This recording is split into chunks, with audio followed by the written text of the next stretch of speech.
Welcome to the Line Life podcast. I'm Jeff Postlethwaite of T&D World, and today we're bringing you more stories of the grit, courage, and inspirational teamwork that it takes to be a line worker. Thank you for tuning in to the T&D World Line Life podcast, produced by Endeavor Business Media, a division of Endeavor B2B. My name is Amy Fischbach, and I'm the field editor for T&D World and also the host of the Line Life podcast. Before I dive into today's episode, I invite you to become part of our Line Life podcast community by searching for the Line Life podcast in your favorite podcasting app or going to linelife.podbean.com and clicking follow in the top right. We air interview-style episodes on the first and third Fridays of each month, and also audio stories in our In Case You Missed It series featuring articles that appeared in our print magazine on the second and fourth Fridays of each month. If you have a comment on this episode or a suggestion for a future guest, please reach out to me. You can email me at amyfischbach@gmail.com or reach out to me on LinkedIn or on Instagram at Lineman World. I'd love to hear from you. Now let's move on to today's episode. Welcome to the 2025 International Lineman's Rodeo Week, which is in full swing here in Kansas City. This week kicked off with a 1.5-day safety and training conference, followed by the International Lineman's Expo, which is still going on at the Overland Park Convention Center. While you're there, make sure you stop by the T&D World booth to spin the wheel and win prizes, and also scan your badge to subscribe to the Lineman Life newsletter and also be entered into a drawing to win a special tool package from Milwaukee Tool. The winner of this drawing will be announced at the Lineman's Barbecue and will have the prize shipped directly to them. I'm also doing podcast interviews in the T&D World booth on the trade show floor, and I'd love to have you stop by so I can put you in the spotlight. I also have copies of the 2025 Lineworker Supplement, and you can meet members of our T&D World team. For this episode of the Line Life podcast, I'm including two different segments. The first is talking about the 2025 International Lineman's Rodeo Week, and the second features an interview that I had with a competitor from last year's expo to fire you up for tomorrow's competition. Now let's move on to my interview with Sam Posa about the 2025 International Lineman's Rodeo Week. Hi, this is Amy Fischbach with T&D World's Line Life podcast, and I'm here with Sam Posa in the T&D World booth at the 2025 International Lineman's Expo. Sam is the exhibit and sponsorship sales manager for the International Lineman's Rodeo, and he also works for Endeavor Business Media, a division of Endeavor B2B. And I've known Sam for years, and it's wonderful to have him here with us today. So, Sam, talk about how the event's going so far this week for 2025. And it's exciting to be here. The event we're getting close to opening the doors. As you said, we got a line waiting outside, and exhibitors are really, really looking forward to it. This is, again, we just kind of surpassed another level from last year to this year, so our largest show to date. So, Sam, how many exhibitors do you have this year at the International Lineman's Expo, and how many attendees are going to compete on Saturday? 205 exhibiting companies. That represents almost 600 plus booth personnel. We've capped our competition levels for both journeyman and apprentice, so those have been tapped out. We'll easily exceed 5,000 people at the event this year. Wow. What do you think has led to the growth? I think there's a general interest in trades.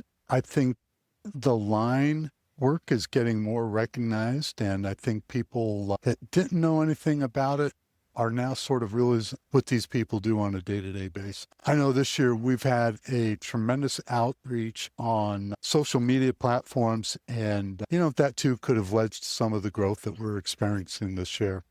Wonderful. And then let's talk a little bit more about this year's Lineman's Expo. I know every year it seems like the types of companies that are out here seems to get even more diverse, with just everything from PPE to fall protection to tools and technology. We've got our standard brands, Carhartt, Milwaukee, Hubbell, Gelco. I think what I have noticed is these exhibitors are now really kind of upping their level of participation with more displays as opposed to just showing off equipment. So I think we're seeing a little bit of one-upmanship possibly on the exhibit floor. So that might be a little different than what we've seen. I know Faltech's a company that kind of stands out. They've been a past participant in the show, but they have really put together a nice display. So if somebody is listening to this right now and they're planning to walk the show, make sure you stop by that booth. I think you'll be extremely pleased with what you see.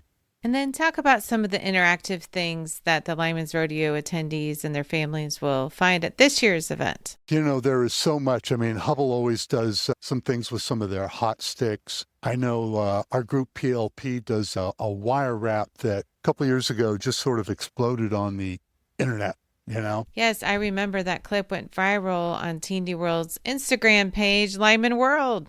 I think we had over 1 million views Yeah. of that alone. So that's always now become a standard, and I know people kind of line up to see that. You know, and then we've got just a huge number of exhibitors that like to hand out T-shirts and trinkets to kids because it's really kind of a family event. Just really extremely pleased with what has taken place.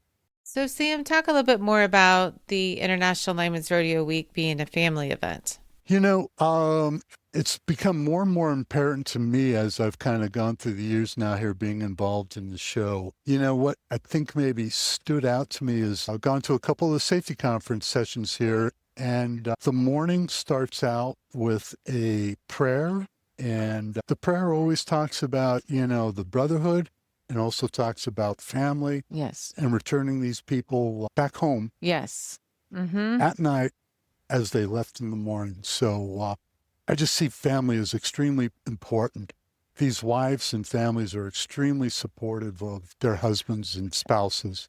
Yes, absolutely. And the kids of the line workers often can't see their parents at work. So this is a great opportunity for them to see what they do. Yes. Yeah, that was really kind of the start of the creation of the rodeo. It was started by a group of gentlemen that now formed this International Lineman's Rodeo Association. One of the primary goals was to, one, show the community what these people do on a daily basis.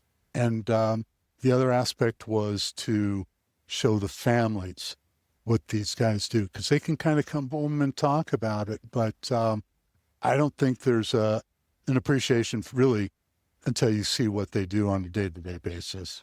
And let's talk a little bit about safety in the line trade. I've been at the safety conference for the last day and a half and learned a lot about safety in the trade. Can you talk about how important safety is for the line trade and how you feel about having the safety and training conference as part of Rodeo Week? Job one.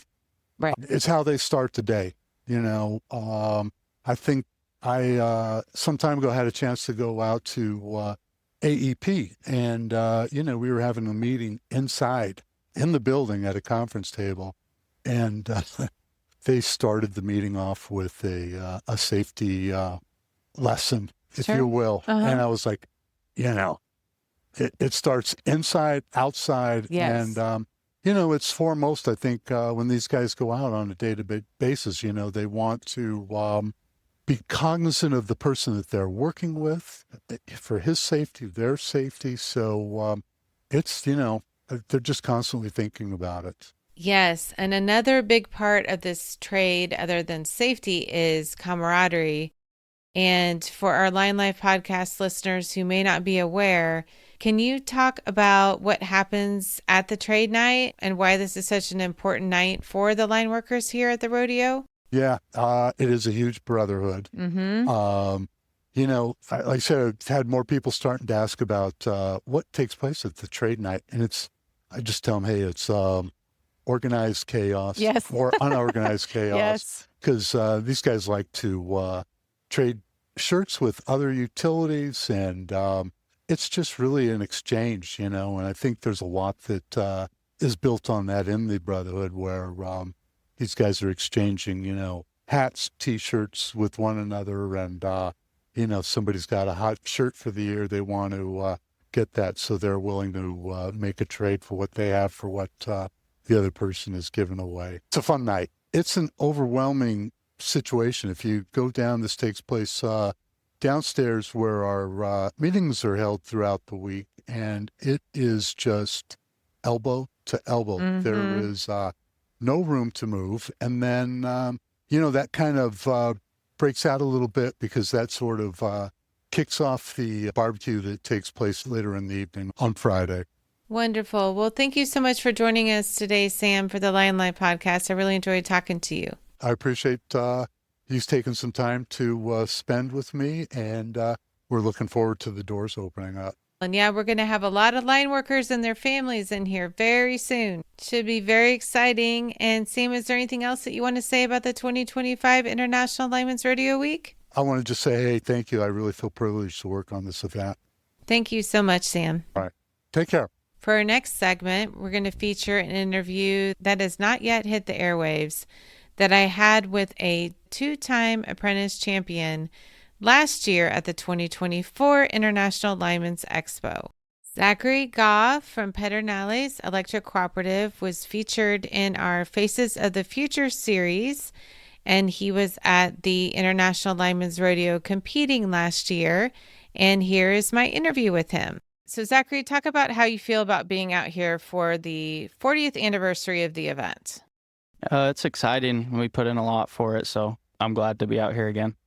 And talk about how you got ready for this year's competition. I know you've won the apprentice division now twice, right? Yeah, we just been practicing, keeping everything ready to go and studying little by little here and there. Perfect. So you came here from Texas. Did you drive or fly to Kansas City? We actually flew out here and they drove the trailer out with all of our tools.